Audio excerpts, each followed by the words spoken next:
एक बहुत बड़े ब्रह्मांड में सूर्य देव लोहे की जंजीरें घुमाकर सूरज को चलाते हैं, जिससे दिन और रात बनते हैं। हॉरस अपने दोस्त बेक के साथ सूरज की ओर उड़ता है ताकि अपने दादा सूर्य देव से मदद मांग सके। वह बताता है कि सेठ ने उसके पिता को मार डाला, राजगद्दी छीन ली और अब जालिम शासक बन गया है। हॉरस उनसे शक्ति की भीख मांगता है ताकि सेठ को रोक सके और लोगों को बचा सके, लेकिन सूर्य देव मना कर देते हैं और कहते हैं कि वे इंसानों के मामलों में दखल नहीं दे सकते। मजबूर होकर हॉरस एक खास पात्र में दिव्य जल भरकर धरती पर लौटता है। उसी दौरान कुछ देवता जो सेठ के खिलाफ हैं, लड़ने की कोशिश करते हैं लेकिन हार जाते हैं। एक बहादुर देवता उड़ने की कोशिश करता है लेकिन सेठ उसके पंख तोड़कर उसे कुचल देता है। हॉरस और बेक यात्रा की वजह से प्यासे पानी की तलाश में होते हैं। तभी एक सांड जैसी शक्ल वाला जीव बेक का गला पकड़ लेता है, लेकिन हॉरस जल्दी से उसे मार देता है। जब सेठ को पता चलता है कि हॉरस ने सूर्य देव से मदद मांगी थी, तो वह दो जहरीले सांप, एक काला और एक सफेद, भेजता है ताकि उन्हें मार सके। हॉरस जानता है कि सीधी लड़ाई से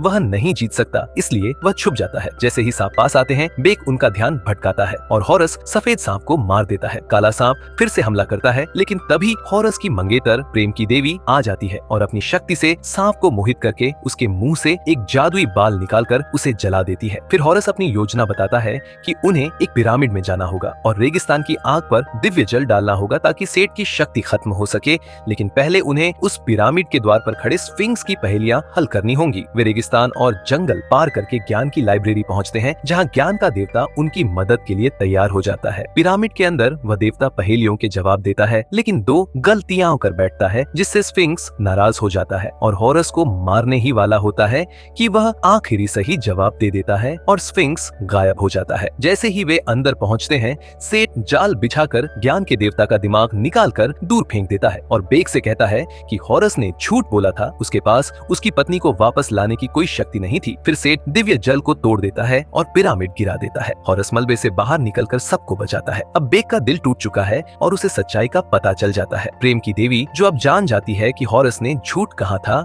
मृत्यु के देवता से रहम की गुजारिश में अपनी आजादी देने को तैयार हो जाती है। वह बेक को एक सुनहरा कंगन देती है, जिससे वह अंधलोक में जाकर अपनी पत्नी को वापस ला सके।